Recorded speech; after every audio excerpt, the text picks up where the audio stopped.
Jay Speed here. What's up, all you fellow YouTubers? Say continuation on the removal of the Prius gas tank. I'm gonna put this together. So anywhere that you see the pink here, these bolts actually are going to be on the opposite side, which I'll show you in a little bit.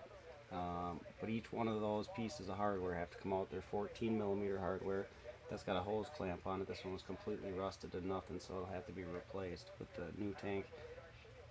And then obviously your fuel fill hose, and then vent hose going to this evap system.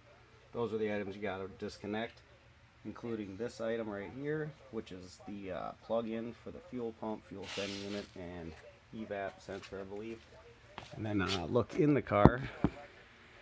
Don't forget to disconnect that, because otherwise you'll be pulling on it. Other than that, there's nothing you'll be pulling on in the tank, and the cover's off to the left there.